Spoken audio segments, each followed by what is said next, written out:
All right.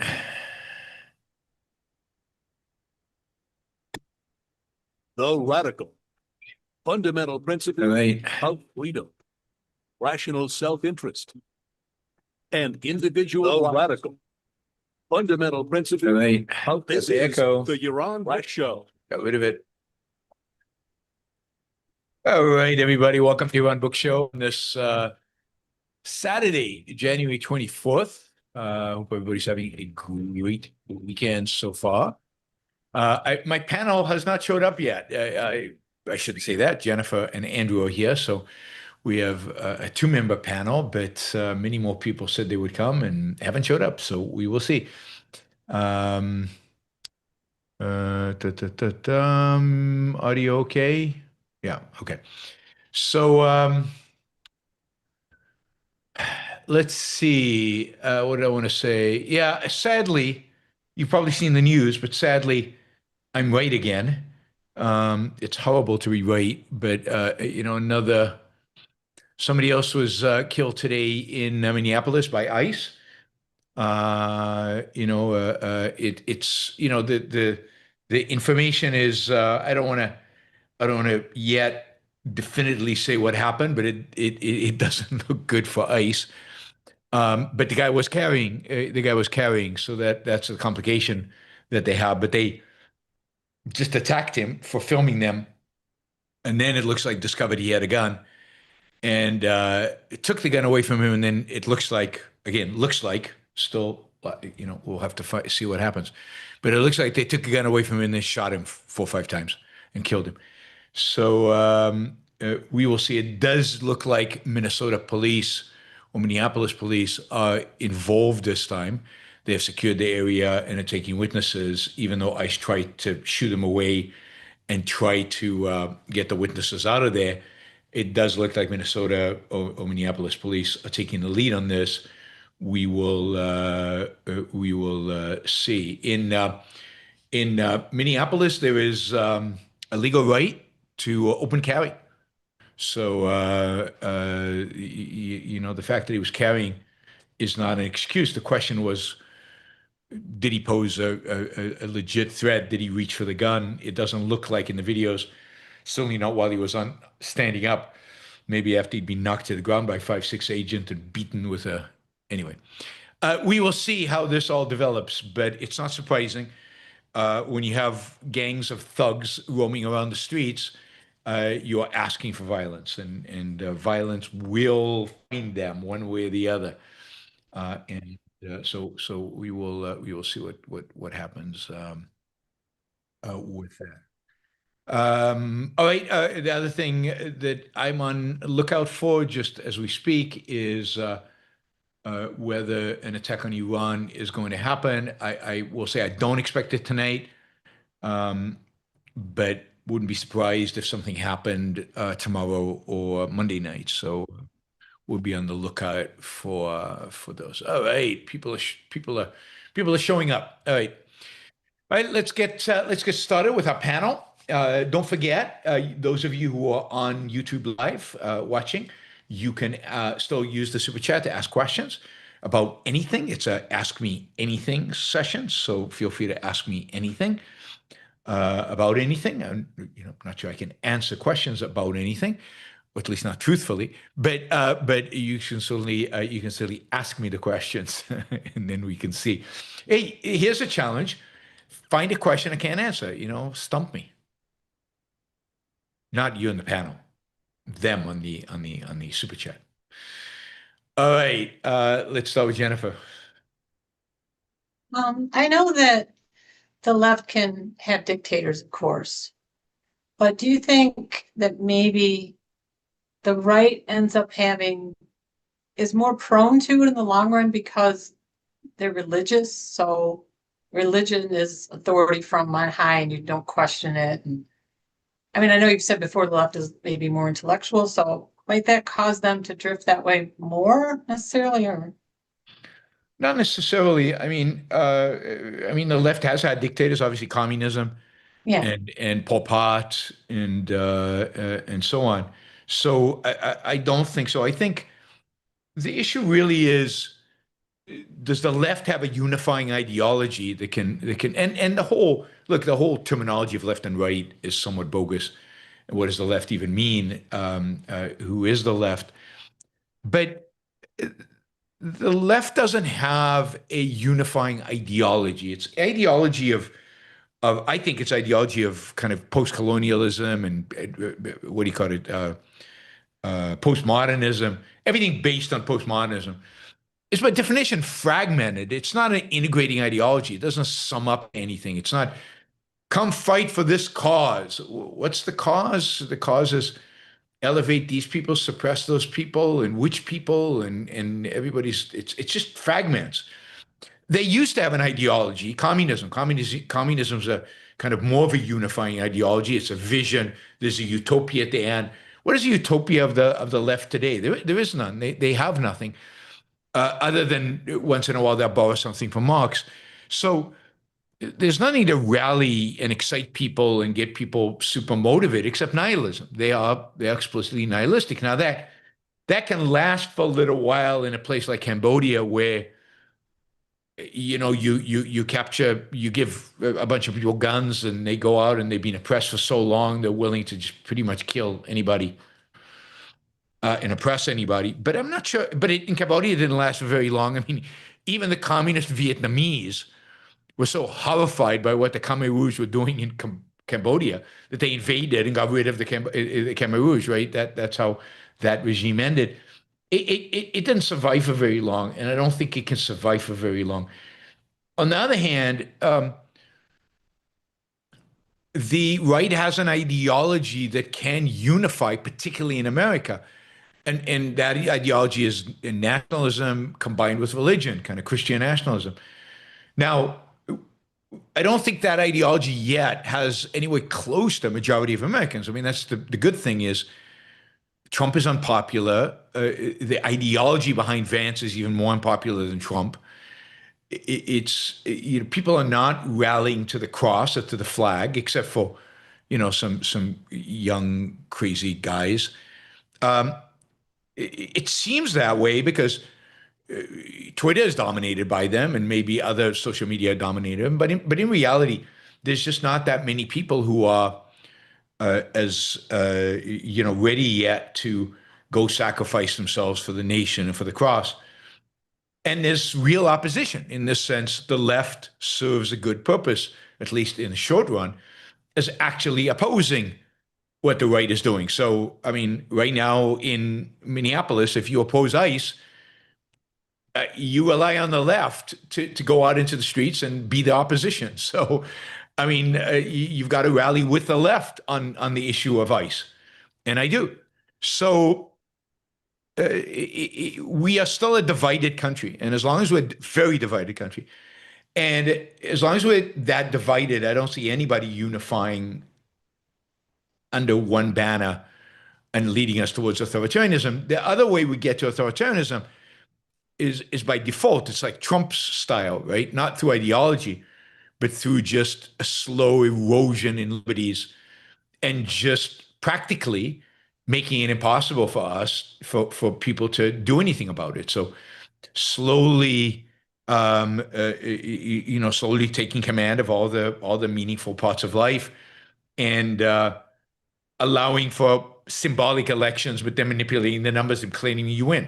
I mean, I think that's what he's going to try to do in the midterms, and who knows what happens in 2028. You have an election, you lose it, but then you manipulate the numbers, or you have people on the ground manipulating the numbers, and you pretend you win, and you act. And I don't think you get away with it in America today, but we will see. And the fact that people are standing up to ICE, I know people don't like demonstrations and stuff like that, but you got to say that there's a good chance that ICE is going to be withdrawn from Minneapolis and Minnesota. And Trump is taking such a beating on this issue in the polls that he might capitulate. And that's due to the people taking photographs, taking videos, going out in the unbelievable cold of I mean, it's even colder than Michigan, in Minnesota right now, and filming this and standing up and yelling at them and making the case that might have an effect. So good for them. Okay, thank It's a you. long answer. Thanks, Jennifer. Andrew. Yeah. What did Rand mean when she said that anarchists are collectivists? What she meant, I think, this is me trying to interpret it, right? What she meant was that they reject individual rights. They reject the idea that individuals have inalienable rights, that the individual is what matter and must be protected. And what is the alternative to that? The alternative is individuals form gangs, which are these private armies, private governments, private whatever, that then serve as little tribes that they fight over. The different tribes then negotiate or fight or, solve disputes. But the unit at the end is not the individual. You could see that even with my debate with Brian Kaplan. At the end, he conceded that there's no guarantees in anarchy that individual rights will be protected. It's quite likely that they'll be negotiated in some circumstances away. Well, what does that mean? That means there's something above the individual, and that is the right or the might of a particular group. So it becomes a group thing, a collective thing, rather than an individual thing. You can't be an anarchist. You can't believe in anarchy and still believe in individualism, and therefore you cluster in collectives, and that is the essence of collectivism. Got it. And you can see that, by the way, in I don't know, works of like people like Hoppe, who advocates for what's going on here? What's that? For small states with monarchies, and that's ideal. The Enlightenment was a disaster. What we really need is going back to Europe of the Middle Ages. You can see that kind of tribalism, collectivism in that. All right, thank you, Andrew. Catherine.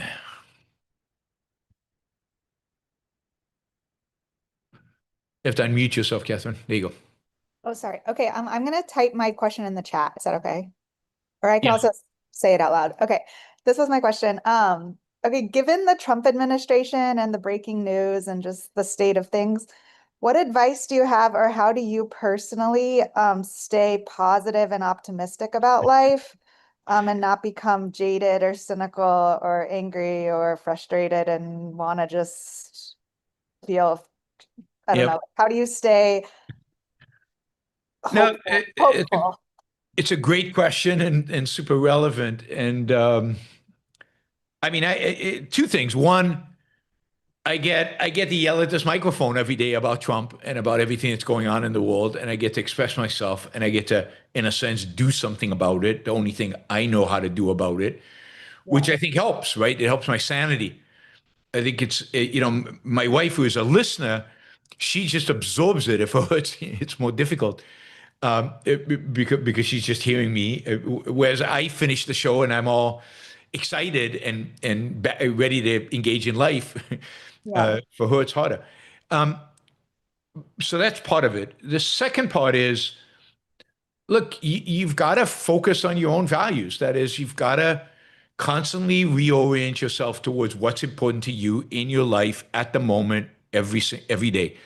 The things that you love, the things that you find beauty in, the work that you do, your passions, the things that you really, really love to do. And so constantly returning to those things and making sure that you're surrounded by them and that they are always the most important thing in your life, is how you stay positive. You've got to maintain a sense of control over the values that are closest to you, and the values that are distant from you, like freedom, you don't have control over. And while it's upsetting, and you can do what you can do to fight for those values, you don't have control over the situation. So You have to narrow your focus on those things you do have control over and fight for those. And those are the people you love and the work that you do and the life that you live. Um, yeah, I mean, if you there's nothing to be positive about in the world out there except what I just mentioned, which is that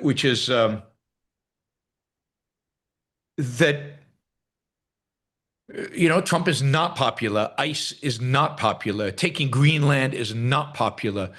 All the really crazy things that Trump is doing are not popular. And yes, there is a certain percentage of the population that loves him and adores him and follows him and does everything. And sadly, that the disease of Trump zombieism has infected some people within the objectivist community. So they're closer to us. But yes, those people exist. But the vast majority of Americans are not buying this. They're not accepting this, and that means it probably is not sustainable. It'll probably fall apart. What comes next is hard to tell, but there is a chance that what comes next is at least a pause from the insanity around us. So I just think, I mean, what's really would be scary right now is if ICE was doing what it was doing and nobody said anything. Yeah.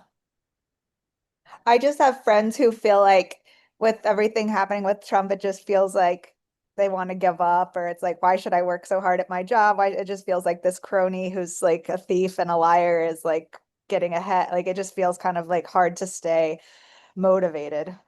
I think that's right, but that is too much of an other focus, Yeah. right? The focus should be on you and your life. I mean, you go and work hard and make more money, not so Trump can tax it more, but so that you can enjoy your life and maybe this is a time to think about how do I enjoy my life? What are the things I really enjoy doing and go and do them. Yeah. And and focus, really spend time focusing on that. But yes, it's very disheartening that a buffoon like him is president of the United States. I mean, I think about the reverence in which Ayn Rand held the office of the presidency and how she, even when she disagreed with the president and so on, she still held the office and the idea of the president of the United States with such reverence.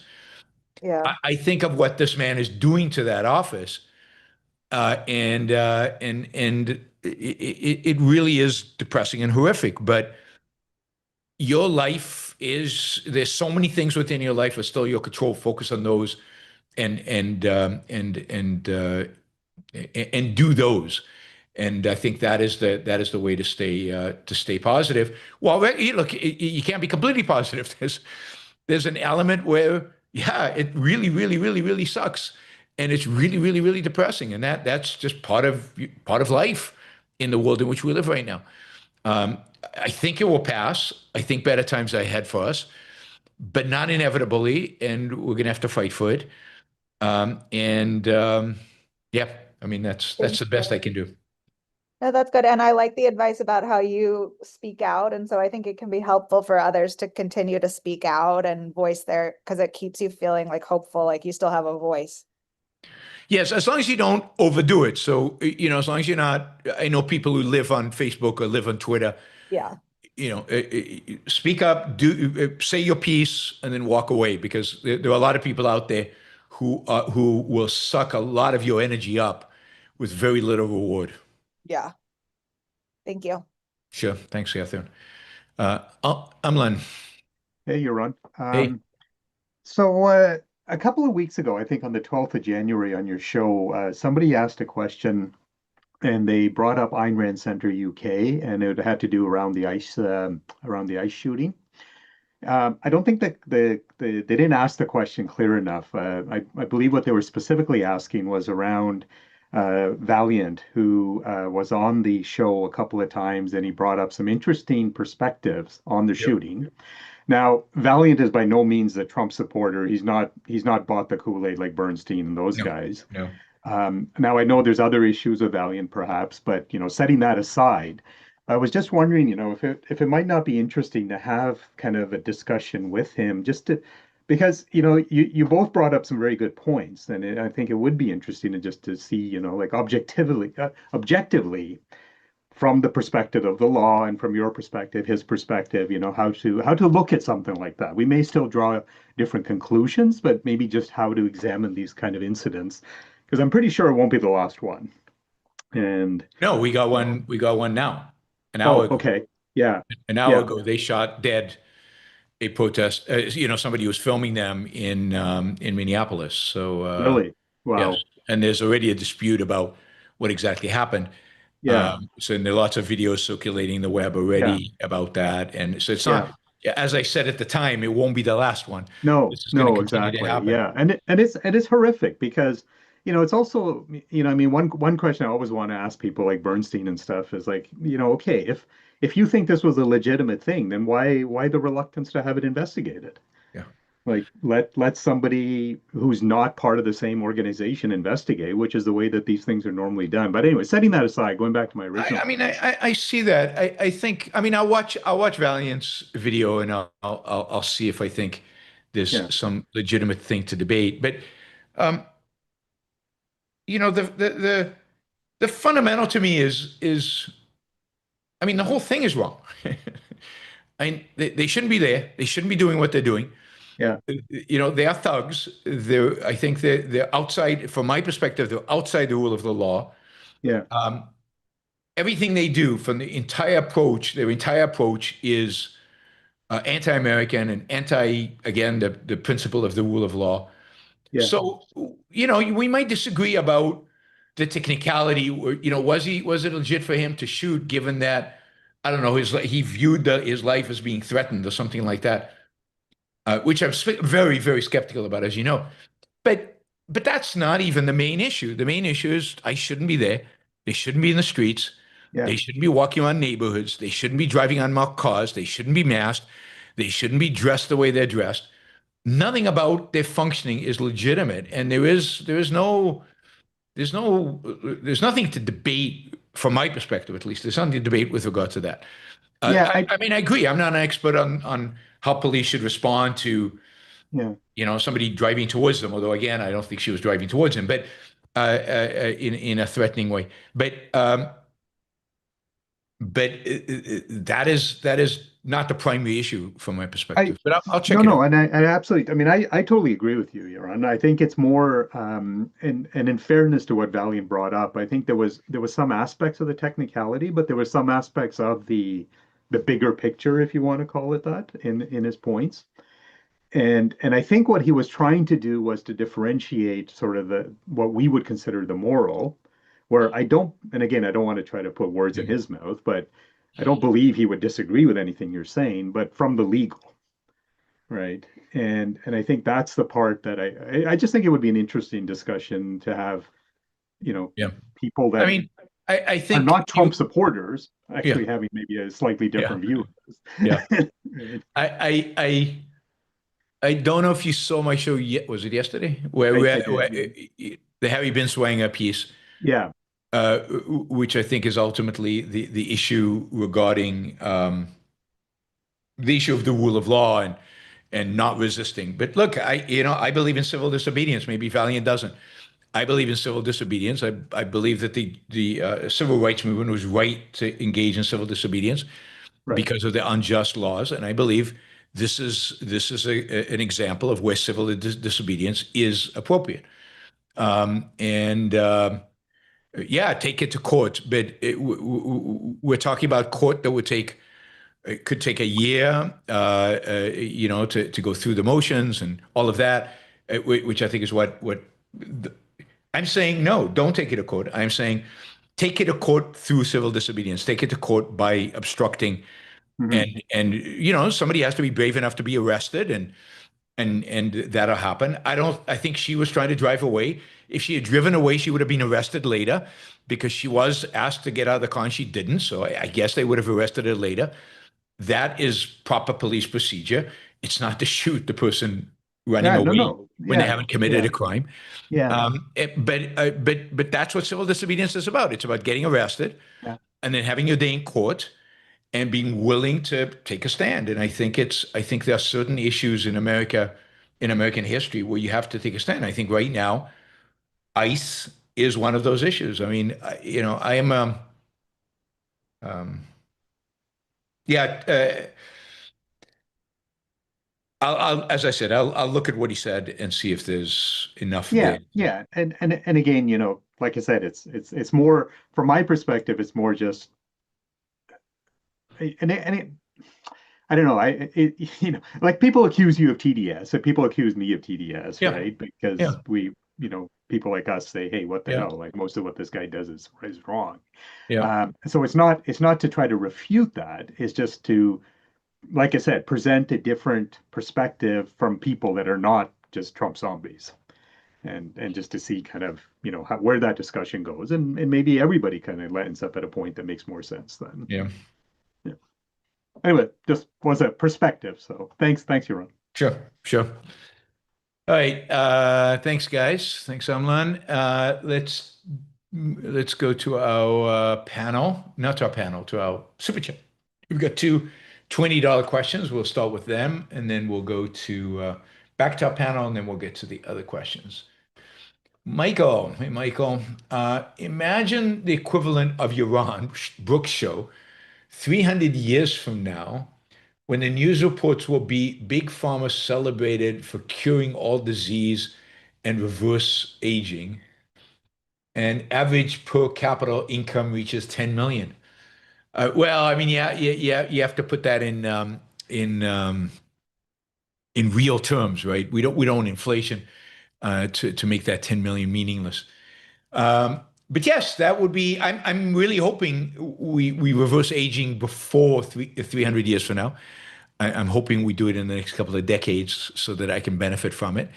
Probably not happening, but if you're going to hope for anything, that's what I'm hoping for. So reverse aging in the next 30 years, that would be good. Here's the point that you bring up, Michael, which is why you should all be depressed.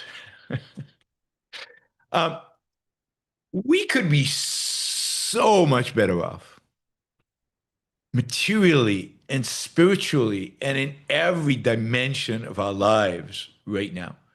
We could be so much richer. We could be so much happier. We could be so much more richer spiritually. The arts, we could be seeing great movies. We could be doing amazing things, and instead we're stuck in this history repeating itself, kind of barbaric ideologies from our past and barbaric ideas from our past resurrecting themselves and infecting our lives. So the sense in which, the real sense in which it's depressing, if you want to be depressed about it, is what is possible to human beings, what is possible to us, what the last 250 years have given us a glimpse of the future, and Ayn Rand in her philosophy gives us a glimpse of what is possible to human beings, and not having that and knowing you won't have it probably for another 300 years, that is the most depressing thing of all. So thank you, Michael. Shazbot, quote, tyranny requires constant effort. It breaks, it leaks. Authority is brittle. Oppression is the mask of fear. This is Nemec's manifesto from Andor. Yeah, Andor has some good lines on authoritarianism. The sad thing is that in spite of that, it requires constant effort and so on. It can survive for a long, long time. I mean, in the Star Wars universe, the Empire seems to keep surviving. It keep being around in spite of all the chipping away at it and the Death Star being blown up and everything. It seems to still be there. But so, and you can look at North Korea and think how many decades now those poor people have lived under one of the most oppressive regimes in all of human history. You look at how long the Soviet Union lasted, and even when authoritarians or tyrants, tyrannies die, their ideas don't die, and therefore they go and infect some other part of the world, and they rise up again. So, yes, there's no question, authoritarianism is brittle. and oppression is the mask of fear, and yet it can somehow hold on for much longer than any of us would like or really expect. Okay, the rational IP. The Trump administration confused Belgium with Belarus on the border peace countries list. Really? Amateurs. Belgian PM, whoever, also criticized Trump for crossing red lines on Greenland during a panel in Davos. I'm glad he did. I don't think they really confused. I think both countries got an invitation. I think both Belgium and Belarus got an invitation. Why wouldn't Trump invite the dictator of Belarus to the border peace? He's invited every other dictator in the world. Why would he invite that one? So I don't think he confused it. I think that was on purpose. He invited them both, and good. I mean, the one thing that's coming out of this is Europe did stand up to Trump, and Trump did seem to back down. And maybe this is a lesson to Europe to back down to Trump, not to back down to Trump, to stand up to him. And maybe they'll learn that standing up to Trump is actually a way to, standing up to Trump is actually the way to deal with him rather than groveling and being overly nice to him. So maybe Europe is waking up. We can only pray to the gods, but I don't know. But I'm hoping that Europe is indeed waking up, and that we will see the consequences of that in the years to come as they spend more money on their own defense, as they build an military industrial kind of complex, as they establish their own strategic military strategy, and as they take responsibility for Ukraine and for standing up to Russia, because it certainly does not seem like the United States is going to stand up for Russia, to Russia, not for Russia. Actually, they will stand up for Russia, but not to Russia. All right, thank you, Rational IP. All right, lots of $5 to $10 questions, $2 questions. We'll get to those in a minute. Let's start with the panel. Jennifer. I wanted to say in regards to not being depressed and lingering on the bad news too much, like you said, your job and your relationships and how your personal life, that's important. But you know what else I do? Like I'll look around, like I'll go out in the backyard and watch the airplanes that fly over the house.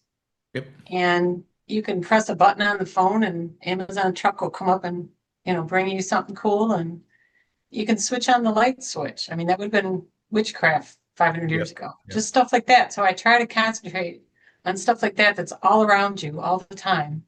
It's still here. I mean, I know it could be better, but it's amazing. So I try to look out sometimes at those things too. Definitely. There's so much amazing in our lives. There's so much goodness in our lives. Focusing on that is I think, the key. Okay, thank you. Thanks, Jennifer. All right, Andrew. Yeah, you know what I think is funny about people's representation of Trump as like a manly man or strong is he is hypersensitive, and he treats not even threats like verbal threats, but like verbal anything that's challenging to him in any way as though it's a personal attack. That's not very manly. Yeah, I mean, that's right. But people still have a attitude towards manliness that is rooted in, physical, physical force and thuggery. They consider mafiosos as manly, and this is why movies of criminals are so popular, often because the criminals is represented as manly and strong and able, right? I always use the movie Heat. It's an old movie, well, not so old, from the 90s maybe.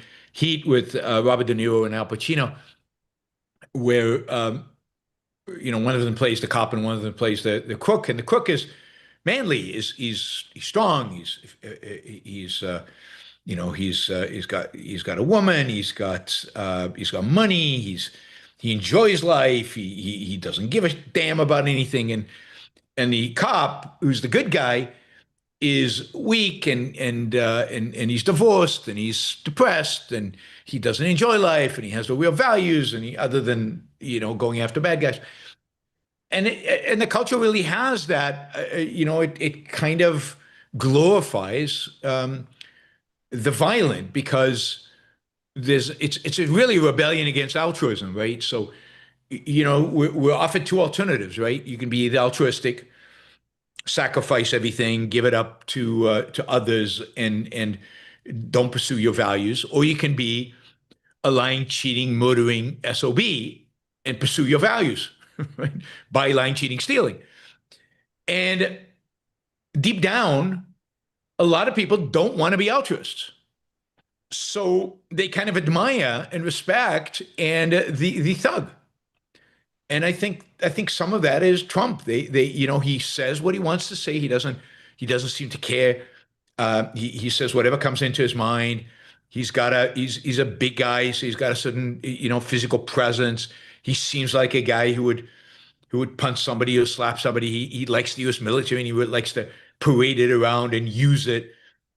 So I think they're attracted to that view of that kind of the masculine is the manly is the guy who goes and does what he wants, gets his values, gets the stuff that he wants, grabs women by the, what, that's a man's man, right? And that's kind of a barbaric view and a view coming from altruism, because try be a man and an altruist at the same time. It's coming from that perspective, and they have not, until they get rid of altruism, and until they, in a sense, modernize the concept of masculinity to include human reason as part of it, it's not there. And yeah, Trump is insecure. He lacks self-esteem. He's super sensitive. He gets offended by the smallest little thing. He lashes out. He's a complete and utter emotionalist. He's not a thinker. He's not a reasoner. He's not a strategist. He is a manipulator, and that is the opposite of a heroic masculine character. Yeah, and I think he's. I don't respect the fact that he treats like speech as though it's a physical attack on him. Yeah. Anyway. Yes.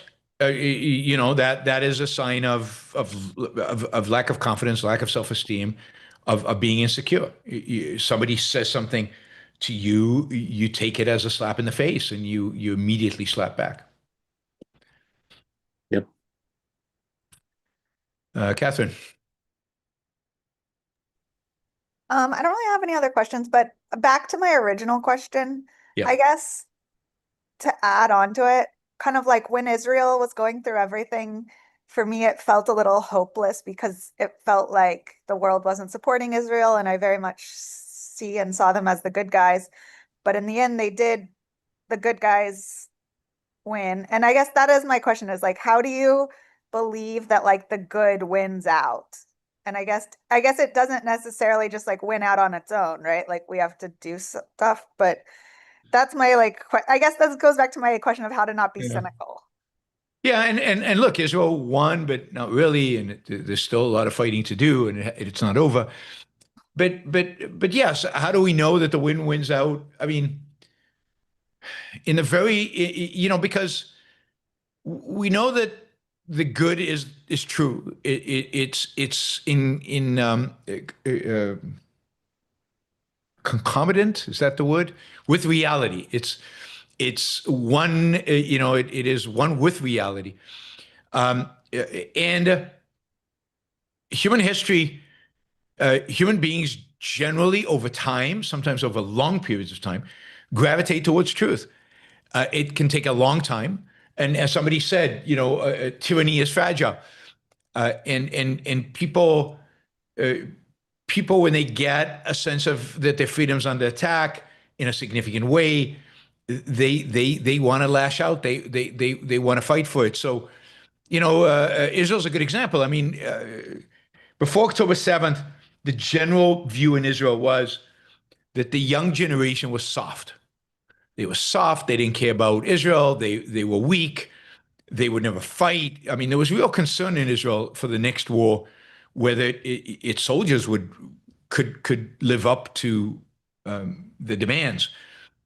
And this generation, I mean, the generation of young people in Israel, when it became real to them that their lives and their families' lives were really in danger, there was a real threat.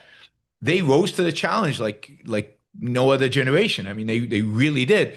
And they took on an incredibly difficult war, and in spite of the rest of the world hating on them, and even some within their own country hating on them, they executed about as good of a war, as good of a job as the politicians allowed them to do, and they won. And I think that's, at the end of the day, I do believe that people who have tasted freedom and live under freedom are not easily going to give it up. They're not just going to walk away from it, and they're going to rise up to the occasion. And they might not get it right in terms of when to rise up and how to rise up and what issues to rise up on.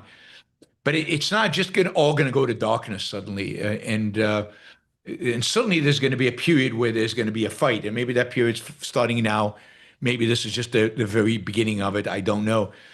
And when that happens, we're going to have to, just like those Israeli kids had to rise up and to fight, we're going to have to rise up, and we're going to have to be willing to fight intellectually, morally, and maybe physically for the values that we really care about.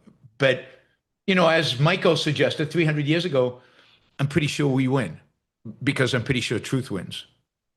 I don't want to, 300 years ago, they could check this show and they can tell me if I was right or not. Yeah, I guess, no, this is all true. I think this is just a personal question for me, because some days I feel very cynical, but it's just very easy to.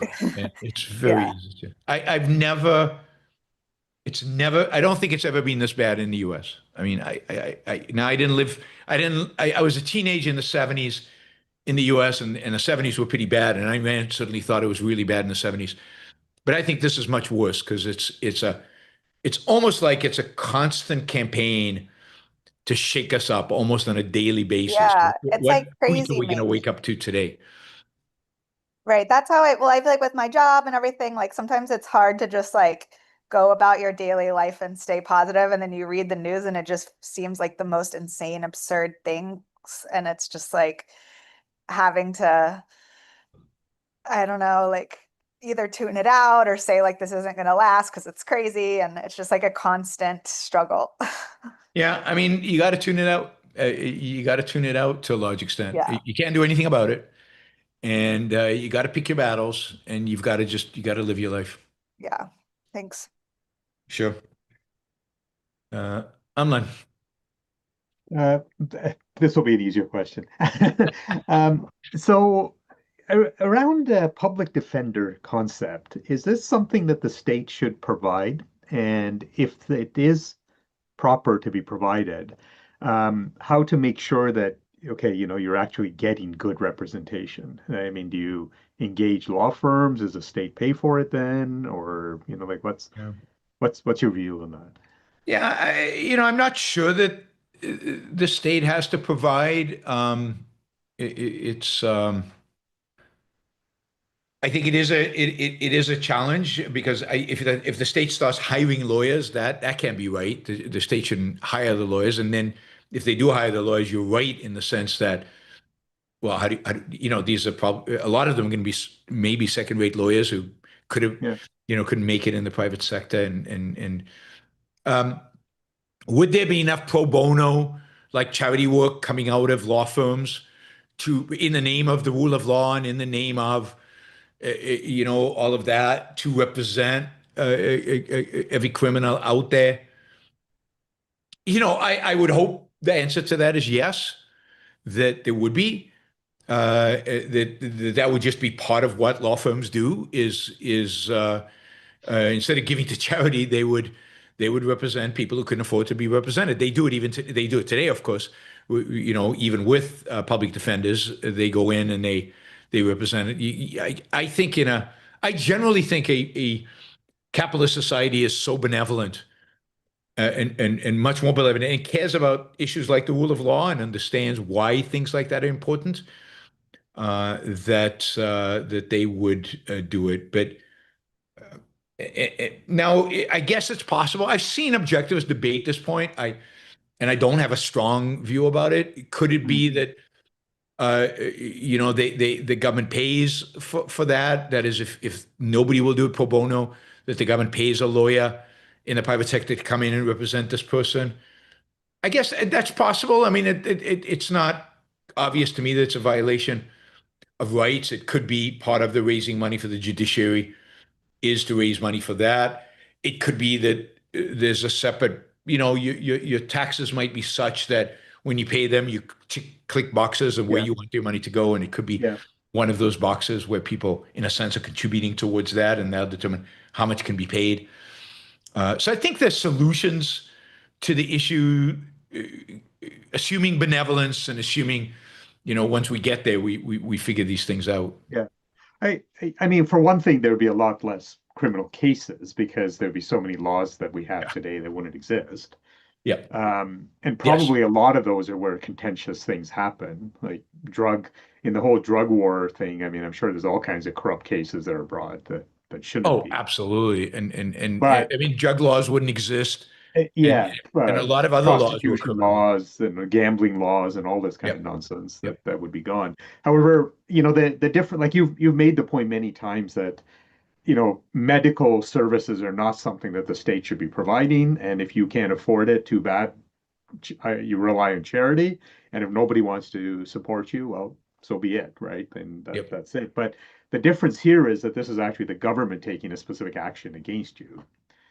And I think that's the right. government having, in effect, unlimited resources that, Well, do they? I mean, the other advantage of capitalism is they don't have unlimited resources. They have very limited resources by the vote. People are voting with their dollars, not only. Right? Yeah.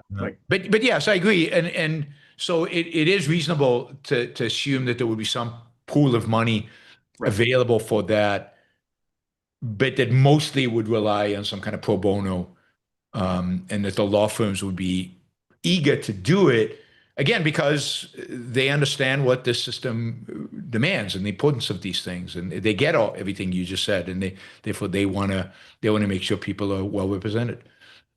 Now, sorry, just on a related note, like one of the things I think with the current system is that even if your lawyer thinks you're guilty, and maybe I'm going too much off TV and movies here, but even if they think you're guilty, they still say that, okay, my job is to try to, get you off, I guess.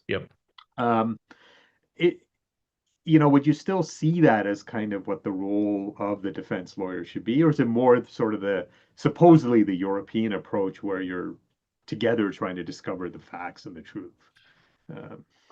I mean, I don't think the approach of, I know you're guilty, but I'm going to get you off anyway is right.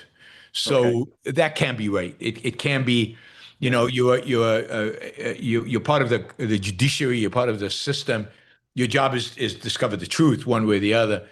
How exactly you structure it, whether it's the European model where both the prosecutor and the defense lawyer basically are working with a judge, and the judge is really an investigator, and there's no, I don't know. I'd have to really study what the pluses and minuses of that is, or maybe we need a completely new system, one that still maintains a jury. But you'd have to really think that through. I haven't. So you'd have to have somebody really interested in law, think about what is the best way to structure a justice system like that. It'd be an interesting discussion for one of your guests, like I guess somebody like Tara Smith or something like that. Maybe. I don't know that she's looked at it. I know that Leonard Peikoff basically came down on the side of the European system. So he rejected the American system. what do we call it? The adversarial system. Adversarial system. Yeah. Yeah. And you know, and this is in the 90s, I think, after the O.J. Simpson trial, and Right. basically came down strongly on the European model, where the role of the court is to discover truth. It's not to defend, it's not to prosecute, it's to discover truth. Okay. And so it's definitely around the O.J. Simpson. So what was that, early 90s, right? Mid 90s. And it might be in his talk about the O.J. Simpson trial. So that's available online. If you put, I think, Take off O.J. Simpson, you can find it. Okay, I'll look But at he that. definitely comes down strongly on the European model. Okay. Okay. 1995, I'm told. 1995. Okay. Okay. Thank you. Yep. All right. Thanks, Amlan. Thanks, you guys. Let's see. Somebody else says 92, not 95. All right. It's easy enough to figure out. Ryan, thank you. 139 Canadian dollars. Sorry, I cannot join today. Have a great show. Reason, purpose, self-esteem. Thank you, Ryan. Really, really, really appreciate the support. Thank you. Not your average algorithm. Is the American experiment coming to an end? I mean, I hope not. And in any case, it'll still be an experiment, because how we respond to this, how you know, the different branches of government respond to it, how the Constitution is used, what exactly happens is still going to be part of that experiment. So I don't think so. I think we still have some fighting out to do, in the next couple of decades before we can declare total defeat. Not quite ready to do that yet. Now, Jeffrey Jago says, very disheartened to see how many people take joy in the suffering of others. Was a subset of American population always this bigoted and hateful, or is this Kant seeping into the culture?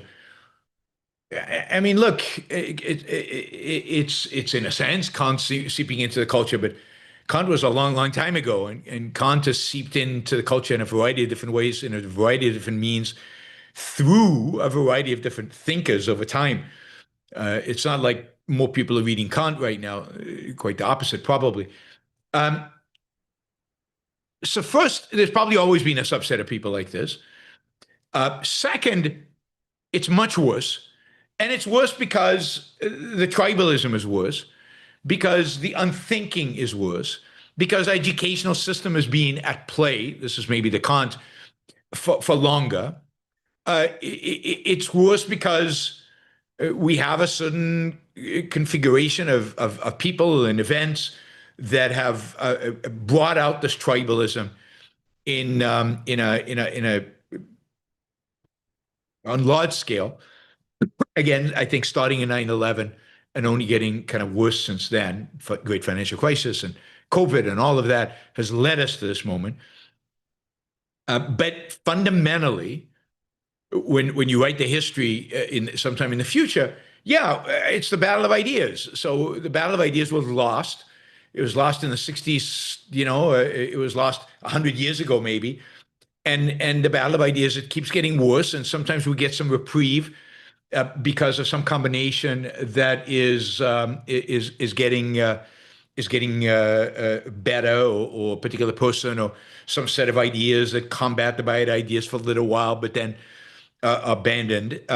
But overall, it's the bad ideas seeping further and further into the culture. And tribalism is a feature of unreason. Tribalism is a feature of fear, which is a feature of unreason.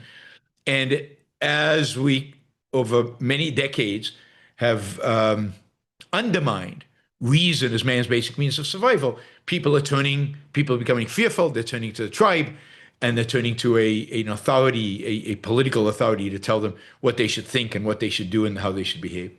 So there's an element that's always been there, but on scale, it's a phenomena that is the consequence of the education people have received over the last 100 years. Liam, we may not be in a new dark age, but we are in a new ice age. That's clever. These are Gestapo units. I'm worried about how they will be deployed once Trump loses big in the midterms. I don't think that yet Gestapo units, not yet. We will see. There's still, I was just reading a thing about a judge that refused 5 arrest warrants to the Fed over what was going on in the church last weekend. And, there's still the law that is standing up to ICE on certain fronts. We'll see what happens with this latest shooting. I just don't see it. I don't see it as Gestapo yet. They have the same mentality, and it could become that, but I don't think it's quite there yet. There's still a battle to be fought, and as I look out, I see resistance, and I see people standing in their way, and I see people engaging in civil disobedience, and that civil disobedience was not present in Germany in the 1930s. So it was easy for the Gestapo to take on more and more and more and more power.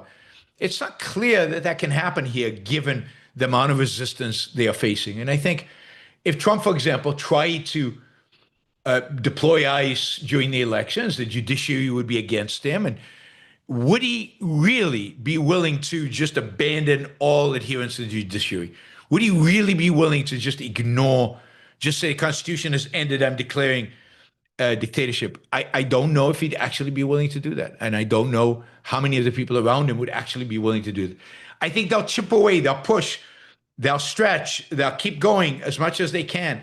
But they're cowards in the end. And I don't think Trump wants to go down in history, in spite of everything, as the guy who ended America, the American experiment, somebody said, right? And I don't, so, we'll see, maybe next week or the week after, I don't know, whenever we get this decision from the Supreme Court. Once the Supreme Court decides, if it decides that the tariffs are against the Constitution, what will Trump's response be? We'll get a good indication about his willingness to abide by the courts with that. Abraham, have you found it difficult to maintain a friendly, respectful relationship with the people close to you who are adamant MAGA supporters, in particular family, close friends? Close friends. That says that's part one of a two-part question. Oh, here it goes. It seems at times the divide reaches beyond we can agree to disagree. By the way, thanks to Gupta for clarifying my question. Where's Gupta? Let's see. Yeah, anyway, I don't know. All right. Here's the thing. Right now, in terms of my friends and my friends, I don't have any who are supportive of MAGA. I don't have that many friends. And the friends that I have are all in agreement. I don't think there's anybody who disagrees about this, about Trump, about MAGA, among my friends, about people I hold close. Now, maybe I'm wrong. I mean, I've got a couple of friends. I've got one friend who's, I'd say, his attitude is, this too will pass. He's not really doing that much damage. The deregulation is worth it. We shouldn't get that excited. We shouldn't get that upset because it'll pass and the economy's doing fine. Look at the stock market and deregulation emphasizes that. And, I can manage that. It's not like he's defending any. If I say, look at what ICE is doing, he says, yeah, that's insane. But he's not going to defend anything Trump is doing. But he's not going to get super excited about the bad stuff, right? He thinks I overreact. But beyond that, all my friends are with me on these issues. And then family, God, I mean, my family lives far away. I disagree with my family on 1,000 different things. We probably agree on Trump, but they are leftists. I mean, they're more left than they're leftists on economic issues generally. I generally say no politics. I'm not talking to you. I have an uncle who every time I'm with him, he wants to debate socialized medicine, and I've told him it's just, let's just not talk about it. I don't want to talk about it. I don't see them that often. I have an uncle in London who is a straight out socialist and has been forever, and I don't go see him. I don't go visit him. Because when I was a kid, I loved this uncle. I mean, he was my favorite uncle. We hosted around. We had a great time, and I have really, really positive memories of him. And because of that, I don't want to get into arguments with him. There's no value to be gained from that. So I know we probably will, or it'll just be like a cloud hanging over us because he knows I disagree with him about everything. It'll just be a cloud hanging over us. So I just don't go, and I prefer to just remember him as he was.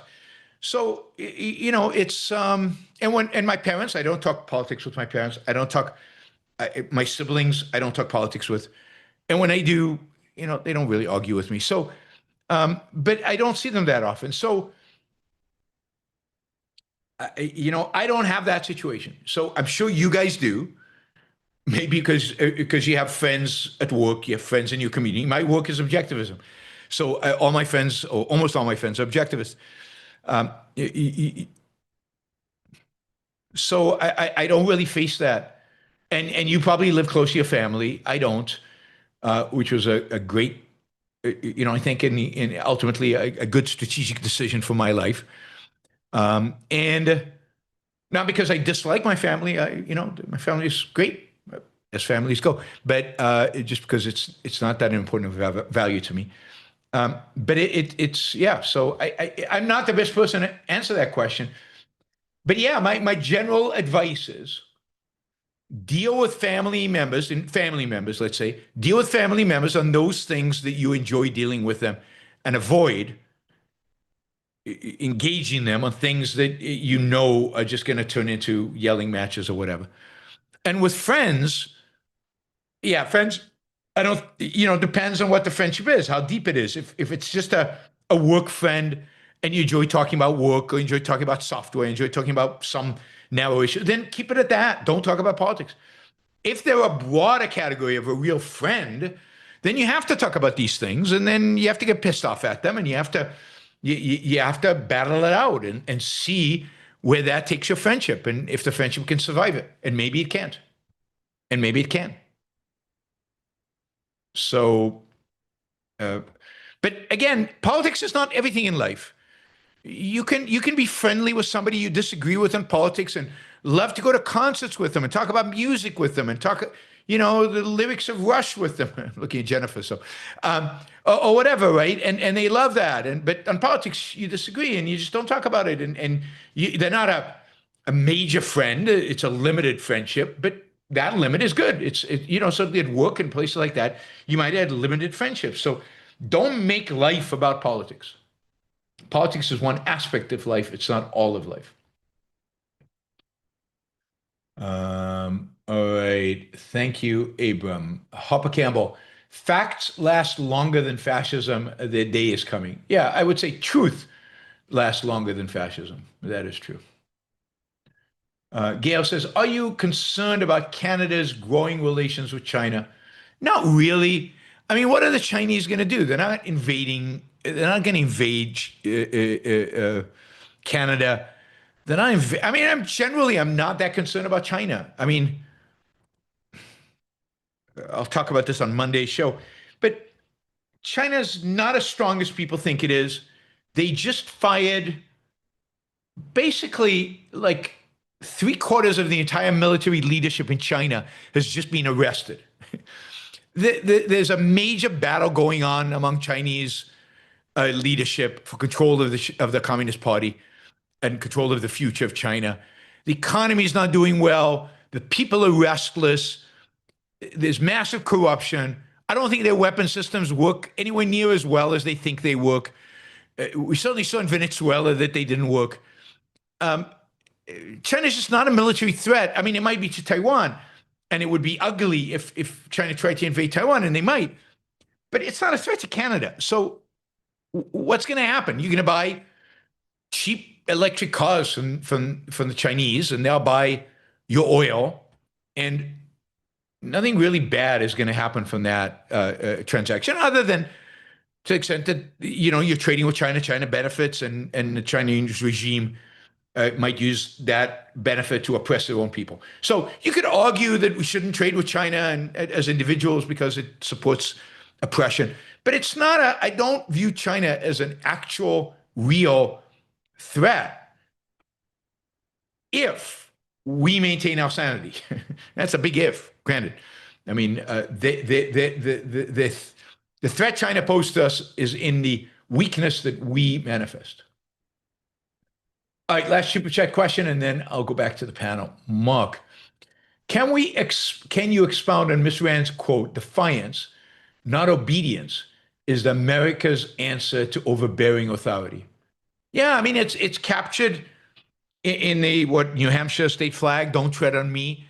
It's the idea that when people tell you you can't do that, we don't allow you to do that, you say, to hell, who are you to tell me I can't do it? Who the hell are you to stop me? What gives you the right to hold me back?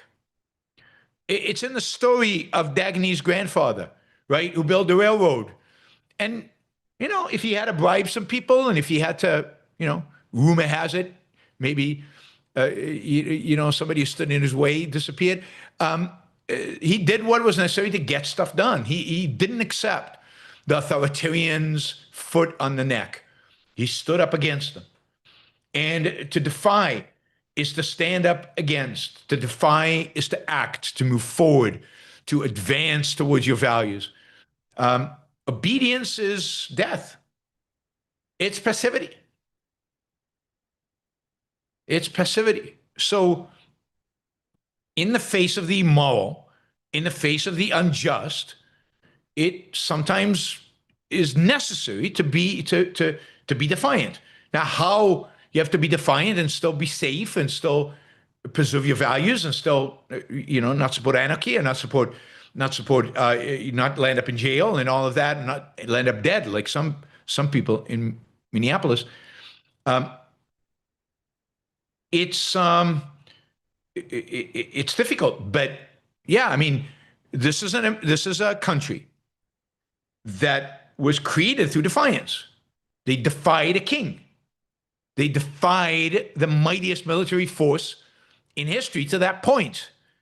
They defied, they rebelled, they were revolutionaries, they weren't conservatives, they weren't status quo people, they were revolutionaries who stood up and said, no, you can't tax our tea, you can't do all this stuff to us. We are gonna, stand up to you, and we're gonna fight you. Remember, this is a country born of revolution. And was it Jefferson who said, maybe we need a revolution every now and then in order to refresh that spirit of defiance, that spirit of liberty.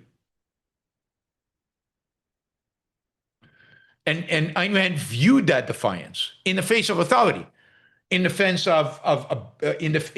of overbearing authority. Notice, overbearing authority. She understood that as being a characteristic of the American spirit, of what it is to be an American.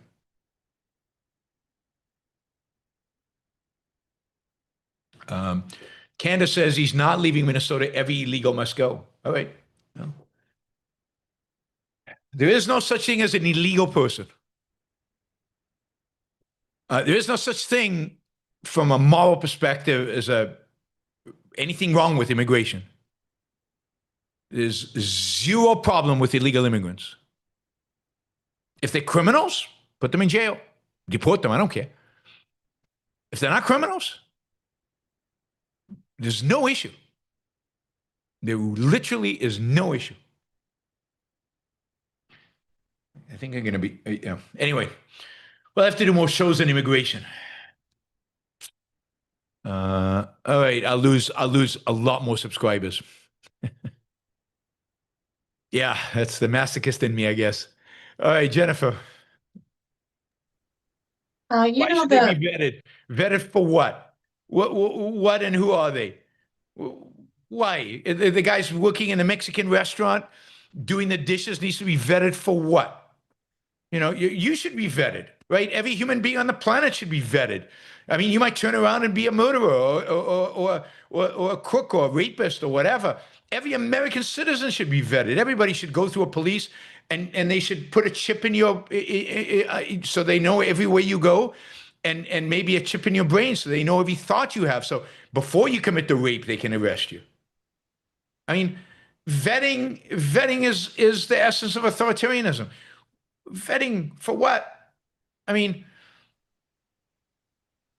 anyway. Yes, Jennifer. Um, you know that phrase, be careful what you wish for, you just might get it, you know? Yeah. I was just, I'm not sure what that's supposed to mean because in a sense you could say make sure you think it through what you want to value or pursue, but on the other hand, I always sort of took it like they're kind of discouraging you, like, well, you don't really know what you want and it's not going to turn out good. And I always kind of took it like as a negative. Like, what do you think of that? No, I think it's more of a, well, I mean, it depends who's using it, I guess. Maybe people use it in different ways. Yeah. But I think it's mostly used as, um, think about what the wish is, because if you get it, what are you going to do? Is it actually good for you? Is it actually, do you really want it? Do you really want it? And I think a lot of people engage in wishes that are not positive and not good for them. I think at least the way I've always used it and understood it is like the people that are sitting there saying, "Oh, we want Trump to be a dictator." It's like, okay, be careful what you want because fine, you get the dictatorship and then see what's going to happen, kind of deal. So I actually have always taken it as a very positive kind of response of think of the what's it Unintended called? Consequences. Yeah. Yeah.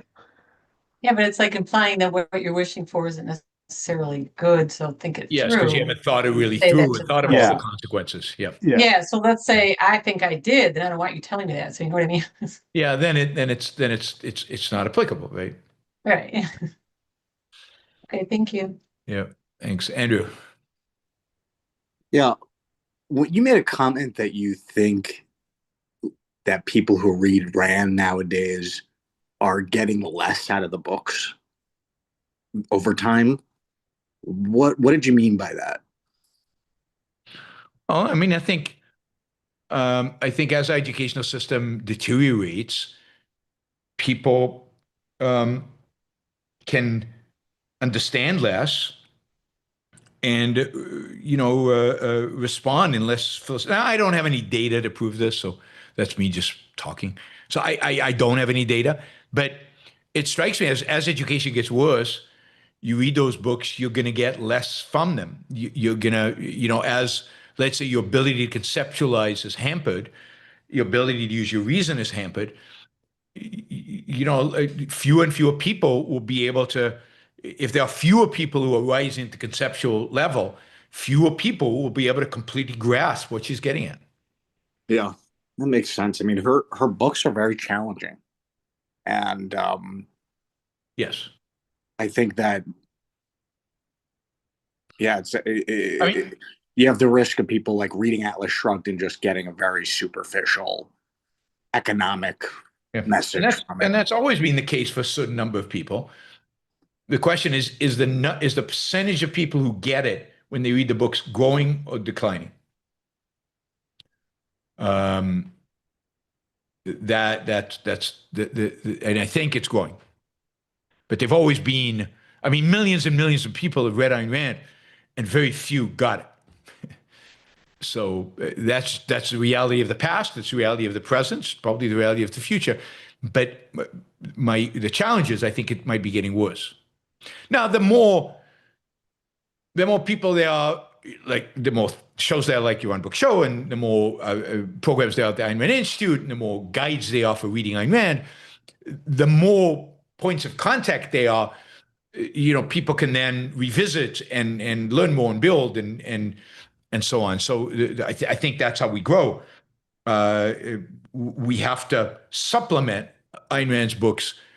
For many of us, that was enough, but for many out there in the culture, it's not. Yeah. Thank you. Sure. Catherine, I don't know if you want to ask a question or skip. Okay, I have a kind of question Yeah. because I use AI a lot in my job, and I find that it's great for doing like grunt work type stuff that I don't want to do or didn't like consolidating notes or just grunt work things. Yeah. But do you feel like it's going to, I worry, and I think people worry about like creativity, and if it's going to like make movies, it's just going to make terrible movies because it's just going to borrow from here, there, and there's a lack of originality that will happen because people are just using computers to be creative instead of like actually having the creativity come from human source. Yeah, here's the challenge. I think that most of the movies made today lack creativity and Totally. lack originality. I'm not sure an AI created movie would be any worse than any of the latest versions of superhero movies or any of the latest versions of artsy movies that pretend to have deep meaning and are just nothingness. So, is it going to be a lot worse than what is being produced today by Hollywood? What we'll miss is the real genius. If the AI movies will not be able to be really, really creative, and to the extent there's still creativity in movies, that we won't have, we won't get. But in terms of most of the movies made, it'll be par for the course, I think. That says more about our current state of movies. I think that's right, but it's probably true of any era. That is, think about all the painters in the Renaissance, right? And there's probably, a handful, Renaissance is maybe more than a handful, maybe a couple of dozen, maybe 3 dozen, I don't know, of geniuses, of really people who really pushing the art forward, really creating something special. But there were hundreds of painters, and most of them were mediocre. They were, I mean, most of us looking at the paintings would say, wow, that's beautiful. Because they were copying Leonardo in a sense, and but they had nothing original.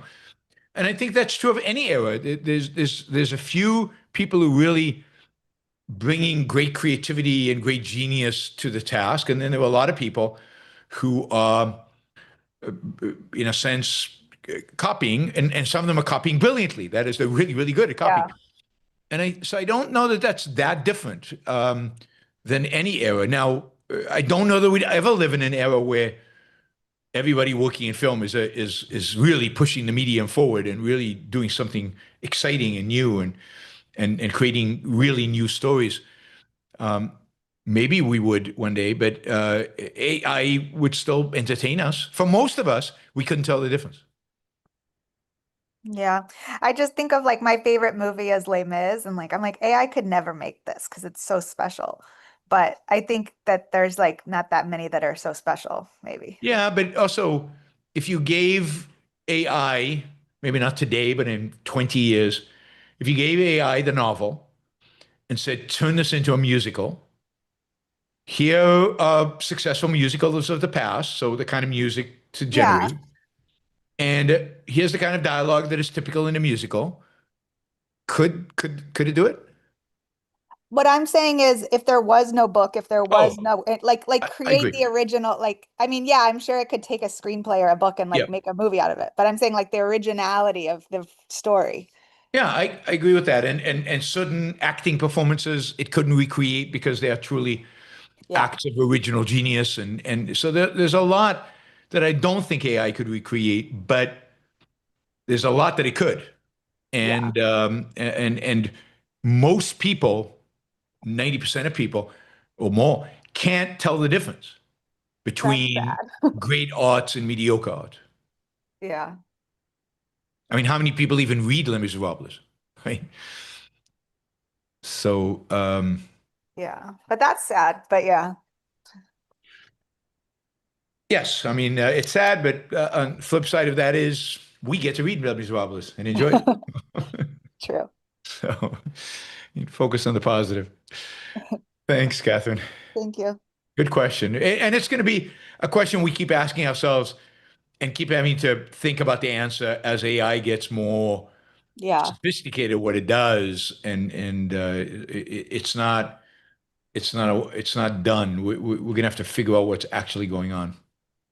Because it does a ton of stuff for me. Like I'll take executive notes and say, hey, take all of these notes from all these things and like consolidate them in a way. And it does things that it's just Yeah. like, I don't want to do that anyway, because it's not interesting. But I do think there's like something about human life that only humans can create that we don't want to go away. I think that's right. I think that's right. We're gonna have to figure out what that is exactly Yeah. and how we do it and get better at it because the AI is going to infringe more and more on more and more things where that feature is not being applied. Yeah. Thank you. Thanks, Catherine. Amlan. Yeah, just maybe an add-on on the point that Catherine just raised. I mean, to me, I think the market's going to drive that too, right? It's like with special effects when George Lucas, really broke the barriers on special effects with Star Wars, and every movie was trying to do it, and most of them failed. So I think we'd end up with the same. But anyway, my question is more, I just spent late last year about 6 weeks in Vietnam traveling around, had a great time, and I thought there was a lot of energy in the country. But my question would be is do you think there's kind of an absolute limit, and again, absolute somewhat flexible, but an absolute limit on wealth that a country can create under ostensibly communist systems like Vietnam. Like they're not overly oppressive, I think, as long as you don't criticize the government too much. People seem to be doing a lot of, entrepreneurial type stuff. There doesn't seem to be that much resentment of people with wealth. Yeah. I mean, here's the thing about countries like Vietnam, and this applies to China as well, Yeah, is they massively benefit from the freedom that we enjoy. Right. right, So it's still true that they're, the innovation happens here and they benefit from it. They're free riding in a sense off of that innovation. So I do think there's a limit to the wealth because there's only because they'll always in a sense be behind us in the sense that they'll always depend on us to the extent we stay free.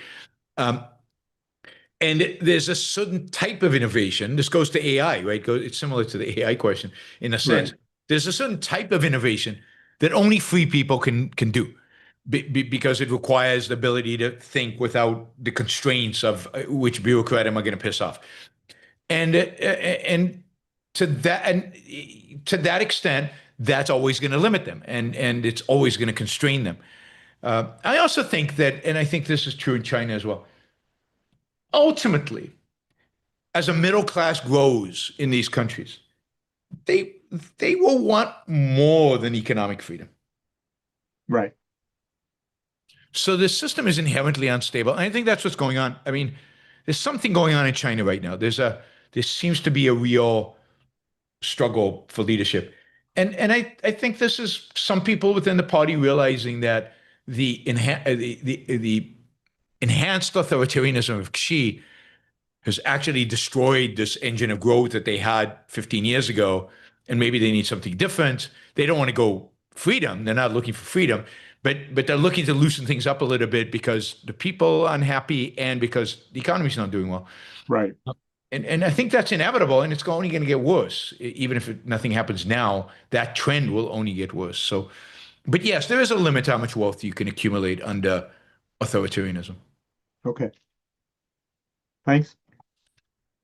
Um, all right, we've got a bunch of super chats. All right, defletion, something like that. He says, considering Bernardo Kastrup essential foundation, promoting the primacy of consciousness is gaining some traction.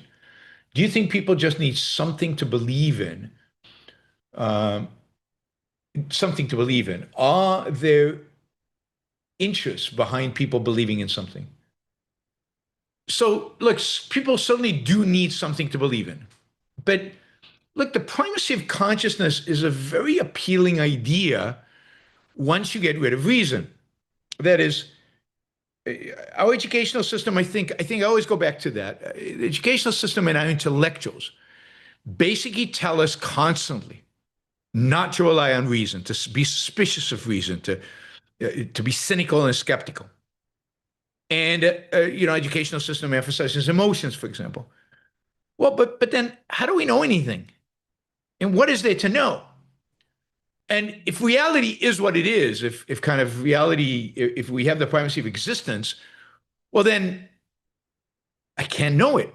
It's impossible for me to know anything because I'm, outside of existence. Well, not outside of existence. I'm observing existence, but I can't trust my reason. But if you then teach them that no, they're actually making up reality in some sense, right? Primacy of consciousness kind of idea. It's that consciousness makes up the world constantly. Then it gives them a false sense of control. It gives them a false sense of legitimacy. And it basically justifies their emotionalism. So I think the reason, primacy of consciousness is on the rise is the decline of reason. So primacy of consciousness will always fill in the gap. Emotions and primacy of consciousness will always fill in the gap when reason is gone. When reason is gone. Because we need something. In a sense, something to believe in or something to some way in which to know, in quotation marks, because it's not real knowledge.